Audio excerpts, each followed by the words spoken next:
si vous pouvez fermer, voilà. Bonjour, comment allez-vous? Comment vous appelez? Bon, c'est Marcel Kragbe. Voilà, bonjour, vous voulez intervenir? Nous vous écoutons. S'il vous plaît, Ouais, merci. pas de polémique, on est juste en train de... Non, je S'il vous plaît, voudrais, voilà. Oui? pas de polémique, bien sûr. J'étais par hasard sur Facebook, puis j'ai vu ton émission, comme un cher frère, d'abord, comment on se connaît, je tutoie. OK. Je ne sais pas de quel droit Madame Dick vient sur une chaîne de télévision comme la vôtre, puis parler, n'est-ce pas, du FPI, alors qu'elle n'est pas militant du FPI, n'est pas FPI. Je vais vous situer, puisque c'est moi qui l'ai invitée, elle est ma contributrice, donc je vais vous situer. Alors, j'ai une plateforme qu'on appelle Actu Appel en direct, celle que vous suivez en ce moment. C'est une plateforme d'échange, de partage, une plateforme d'analyse et de commentaires de la situation sociopolitique de la Côte d'Ivoire sur tous les sujets. Donc, j'ai une contributrice qui parle de tout. Et aujourd'hui, nous parlons du FPI par rapport justement à la situation sociopolitique où le président, ou par exemple, où le secrétaire général Asso Adou, à l'occasion d'une interview sur RFI, a déclaré que le FPI allait aux élections, allait prendre part à toutes les élections à venir. C'est un sujet que nous avons mis à notre point de jour aujourd'hui et duquel nous parlons. Alors, c'est moi qui soulevais la problématique de dire: est-ce que le FPI est véritablement prêt pour aller à ces élections, étant donné qu'il y a des divergences en son sein? Voilà pourquoi Mme Dick parle de ce problème. Ce n'est pas en tant que militant du FPI, encore moins parce qu'elle a pris le sujet d'elle-même, mais c'est un sujet sur lequel nous échangeons sur notre plateforme aujourd'hui. Et donc, il est demandé à tout le monde d'intervenir. C'est dans ces conditions que Mme Dick donne son commentaire, fait son analyse et parle donc du FPI. Voilà, je crois que c'était important que je vous fasse, disons, ce briefing. D'accord, merci, merci cher frère. Je voudrais relever quelques insuffisances dans le débat tout à l'heure en tant que militant FPI puis représentant du Front populaire ivoirien aux USA. Je voudrais dire que depuis 2011, où le FPI a chuté, à monsieur le départ du président Gbagbo de façon brusque du pouvoir, le pouvoir RHDP, le pouvoir RDR, est dans une logique de destruction des partis politiques en Côte d'Ivoire. Il faut que je comprenne cela d'abord. Comment expliquez-vous? J'arrive, je vais expliquer ça. Le pouvoir Ouattara, RDR, est dans une logique de destruction des partis politiques. D'abord, il a pensé le FPI, en cassant le FPI de l'intérieur. Afik Guessin était en prison. Quand il est sorti, il a commencé à faire des bonnes déclarations. Et puis, à un moment donné, on a vu qu'Afik Guessin a viré. Je voudrais rappeler que le FPI, comme le PDC et autres, sont des partis politiques qui ont à leur sein des statuts de règlement intérieur. C'est la loi du FPI où il y a une association, il y a les bylaws. À l'intérieur, il y a des principes auxquels on doit obéir. Bien sûr. Quand un comité central, le président du FPI, est mis en minorité et qu'il refuse de suivre la ligne du parti, le parti décide des sanctions. Une fois, deux fois, trois fois, on décide de blâmer Afik Guessin. C'est vrai, il a été élu au Congrès 2001, mais quand à un congrès, il refuse de suivre la direction du comité central, il est mis en minorité et on le somme, n'est-ce pas, de suivre les règles du sport du parti. Quand il insiste, on fait quand même le congrès et il est exclu du congrès de mai 2015 à Mama. Et ça, c'était simple. C'est comme une association. À l'intérieur, il y a des lois, il y a des statuts règlements intérieurs. Ouattara, ça l'arrange que le pays puisse diviser. Donc la division du FPI, là, ça vient de soit du pouvoir en place. D'abord, au niveau interne, Afi est exclu. Ouattara récupère le Afik Guessin pour casser le FPI. Ça, c'est ce qu'il a fait. Il a essayé le PDCI aussi. Il a cassé le PDCI, mais là, il y a eu vigilance des bisons du PDCI qui ont opté pour Bédier. La même chose, il a essayé avec le président, le MFA. La même chose, il a cassé le MFA. Il a suscité une branche dissidente du MFA.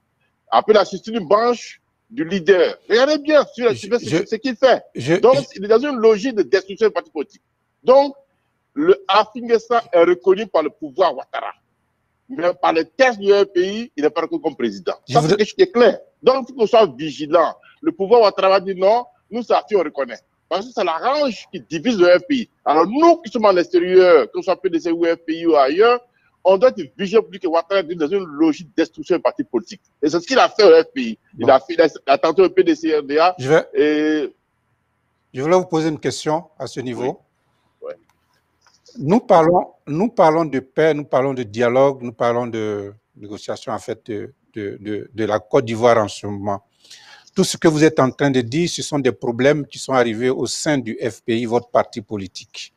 La question que j'ai posée était de savoir, est-ce que disons, dans la situation actuelle des choses, est-ce que la crise en votre sein, si tant est que c'est le président Ouattara qui a divisé votre parti et que vous savez tous qu'il est en train de détruire votre parti, qu'est-ce qui vous oppose pour que vous n'arriviez pas à vous unir en votre sein en ce moment avant d'aller faire la négociation au niveau national? Voilà la question où elle est posée. Bon, la division FPI, vous m'entendez? Je vous entends bien. La division FPI, elle date pratiquement je dirais depuis 2015. Mais nous essayons à ce niveau d'aller à la réconciliation au niveau interne. On a tenté à plusieurs reprises de commenter les brèches, mais malheureusement, AFI est dans une logique de discuter, de dealer le pouvoir en place. Et on continue. Notre référent politique, depuis la prison de Scheveningen, aux Pays-Bas, a essayé à ce niveau de régler le problème. Mais quand quelqu'un est obstiné, croit que la vérité est de son côté, ça continue. Et j'ai foi que dans les mois à venir, le pays va se réunifier avec le monsieur, il est arrivé de pouvoir en Côte d'Ivoire. Et depuis lors, même avant qu'il arrive même en Côte d'Ivoire, il a commencé déjà à réunifier le parti. Ça va venir. Mais c'est une question de quelques mois et ça va se faire.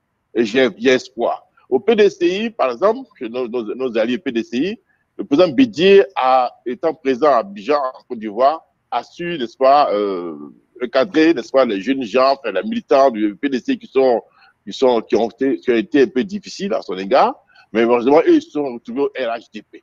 Alors, chez nous, c'est comme ça, mais ça va se régler d'ici quelques temps. Oui, donc, parce que... je pense que c'est notre foi que ça ira d'ici quelques mois. C'est ce que nous souhaitons, parce que oui.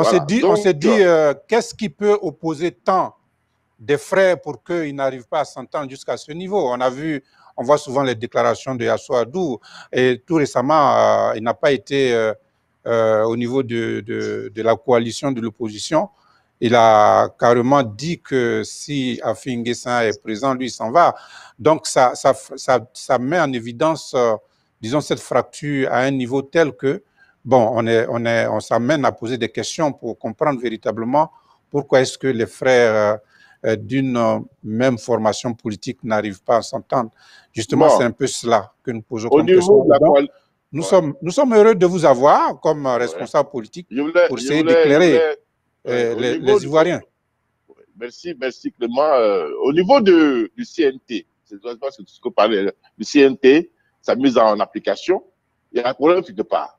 On peut mettre en place une transition politique dans un pays où le président est en place, il a l'armée, il a la police, il a la gendarmerie avec lui. La transition aurait été que le président soit tombé, comme par exemple à Burkina Faso, Compaoré, qui a quitté le pouvoir par une révolution populaire.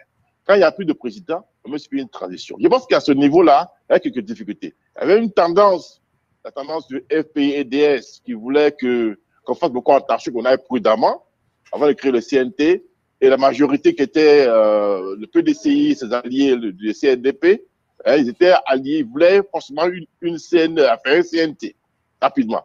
Et le FPI a dit non, attention. Et du coup, le EDS a appelé son chef pour lui demander son avis depuis là-bas. Il a dit, ça se passe, attention, parce que le Ouattara est encore au pouvoir. Si vous déclarez le CNT, il peut s'opposer à cela de façon vigoureuse. Et je pense que l'histoire a donné raison au président Gbagbo, qui a dit qu'il a été très vigilant pour dire non, si vous créez une CNT, voilà ce qui va arriver. Et c'est ce qui est arrivé.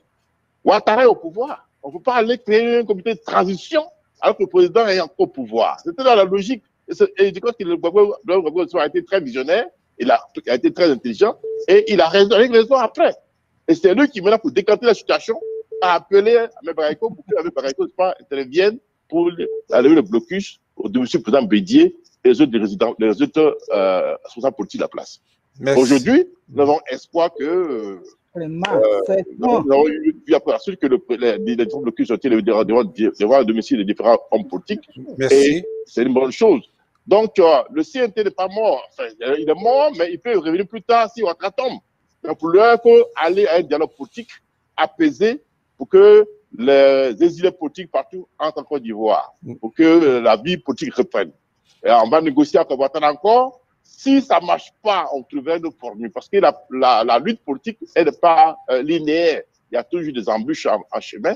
Je pense que c'est en parcourant cette route-là qu'on verra s'il y a des embûches. On te verra des moyens, n'est-ce pas, d'éviter l'embûche qui est devant nous et puis trouver d'autres solutions. Merci. Donc, ne soyez pas les gens qui sont découragés. Je pense qu'il faut être fort. Si on veut une Côte d'Ivoire libre demain, il faut inviter Marcel Crapé à une émission. Parce qu'il n'est pas l'invité, il ne faut pas qu'il garde les paroles. Il y a des gens qui appellent.